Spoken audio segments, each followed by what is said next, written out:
Ron Conway, you've talked a lot about what makes a good entrepreneur, but what makes a good investor? That's a good question because occasionally, especially with Y Combinator, I speak to the group of entrepreneurs, and I tell them what I'm looking for in a good investor. But you should turn the table and help entrepreneurs recognize what's a good investor.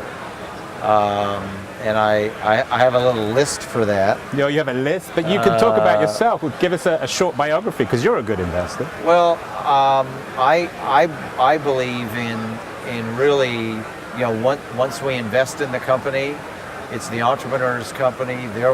We are there to serve the entrepreneur, not look over their shoulder. And the entrepreneurs know my skill set. They know I have a huge Rolodex in the industry because I've participated in some of the great companies in the industry, like Google and Facebook. I have great connections there. And so these young startups usually want to partner with those companies. So I can, via my Rolodex, assist them in getting introduced to the rest of the valley very, very quickly for biz dev deals and ultimately M&A deals. That's very valuable to an entrepreneur. Because I've invested in so many companies, I give tons of ad hoc advice to entrepreneurs just on issues that they face. But because I've seen it so many times, I can tell them, if you do this, this, and this, you'll probably have a good outcome. Because I have great pattern recognition because I've given the advice before. Are you hiding behind your Rolodex a little bit, though? You said that entrepreneurs are born. Would it also be same about investors? Were you born as an investor? I'd like to say yes to that too. I love it. I started I helped co-found Altos Computer. I was an entrepreneur. It was not a thing that I watched that I didn't do myself. And then I acquired a company and built it. So I've been a co-founder of like 4 companies in my career, so I know what they're going through.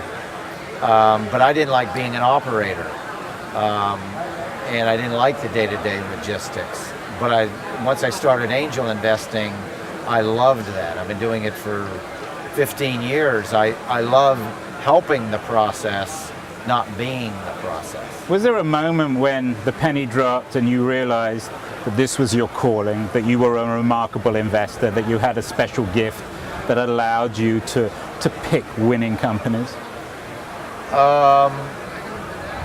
Well, it's easy to say you pick winning companies in hindsight. At the time, you don't know it. You're excited about it. But there's a moment when the potential company becomes real, a Google or a Facebook. Did you have an epiphany about your own abilities, or did you always know that you were going to be a remarkable investor? Well, I have never felt like I was going to be a remarkable investor. I just knew I enjoyed it. And the more I was able to help entrepreneurs and build my Rolodex and add value, then I got even more satisfaction out of it, that I wasn't just an investor, but I was also a mentor and door opener for these startups. Your ability to pick winners, has that spilled over into your non-academic life, your intuition about people? Does that pertain equally to your personal life? I don't think so. Well, when you meet someone socially, do you see through them as you clearly see through entrepreneurs? Oh, now that you frame it that way, yes, definitely. Because I interview so many entrepreneurs in the investment process, I think I probably do read people and can form a judgment quicker than other people because it's what I do for a living, so to speak. You have a very calm appearance, visage, but there's clearly a lot of activity going on inside Ron Conway. What happens inside Ron Conway? Describe it in 30 seconds. What's going on in your head all the time? Well, I love investing with the portfolio approach. So simultaneously, I can watch the progress. We have 150 active companies today. I love watching the progress all of them are making.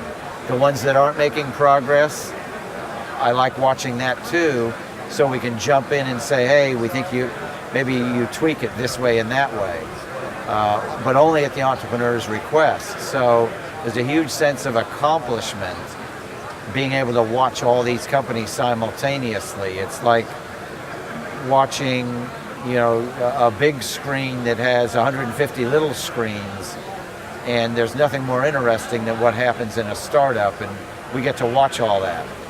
We're very lucky.